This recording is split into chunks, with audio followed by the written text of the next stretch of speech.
hello, welcome back to the Ultimate Football Heroes podcast. I'm Issy. And I'm George. And last week, Issy, I asked if it was coming home. This week, I'm going to go home. Yeah, I mean, it wasn't the most exciting game in the world, was it? England's second group stage game against Ghana, where it was goalless draw. But still, you know, top of the group, but nothing to report on that game specifically, was there?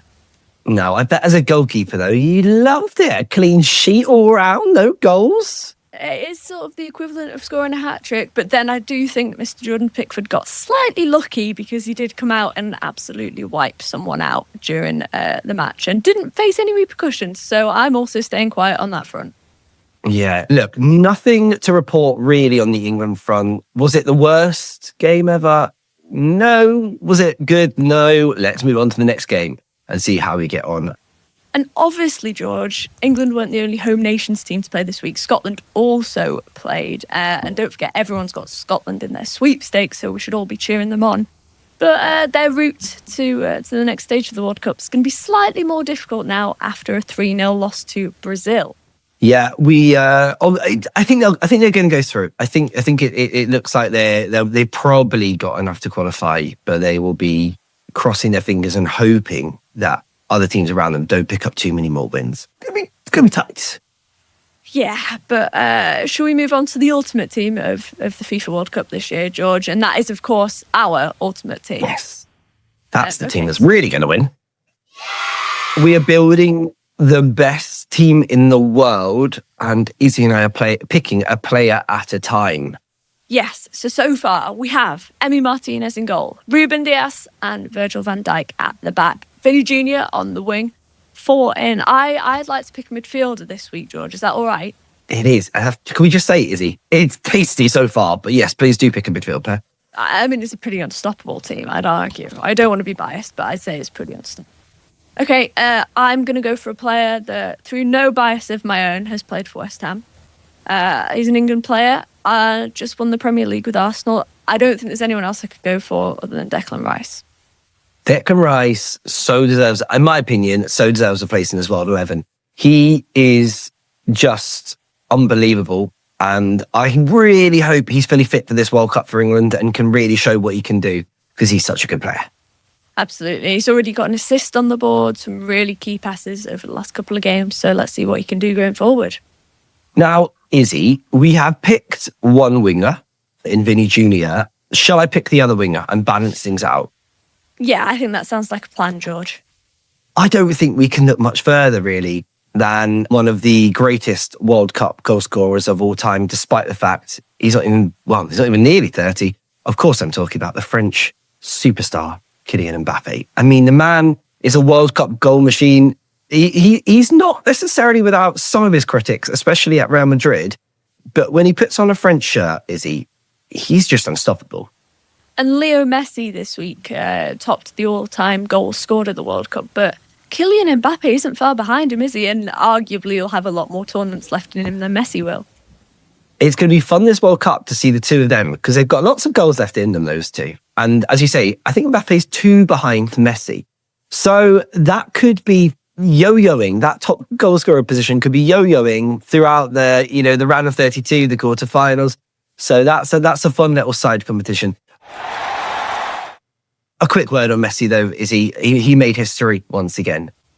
Unbelievable. What a player. I mean, I don't think there can be any doubt, George, that he's the best player in the world. I heard an interesting comment the other day, and it was, he's undoubtedly the best player in the world, but is he the best player at this tournament because of his age? He's just turned 39 last week. And I'd say yes, he is. The way he can see, the balls that he can see, the way he just commands a game and everything plays through him is just second to none. It's a sight to see one of the world's, if not the world's greatest ever player, deliver once again at a World Cup. I tell you what, we gave Cristiano Ronaldo a bit of a hard time rightly so, in last week's episode. You know what? He's proved the haters, he's proved us wrong. He had quite the game the other day. Yeah, I still don't know. I'm still not convinced, George. But then I am Team Messi in that camp anyway. So let's move on before I say something mean about him. Well, I will give him I'll give him a note then, because I did think I watched the game and I did think he looked really, really good, really, really sharp. He created a lot of chances for himself. He finished really, really well when he was put in on goal. He's, he can't move quite as well these days, but he is still an absolute elite finisher. And I do think he will bag some more goals in this World Cup. So let's see. Well, the big question is not will he score more goals in the World Cup, but will he make our World 11? You'll have to stay tuned over the next couple of weeks to find out. Right, George, it's the moment you've been waiting for. Prediction time. Last week we called Norway versus Senegal. Norway won 3-2. Haaland, of course, scoring twice. You said 3-1, I said 2-1. So we both got the winner, neither the exact score.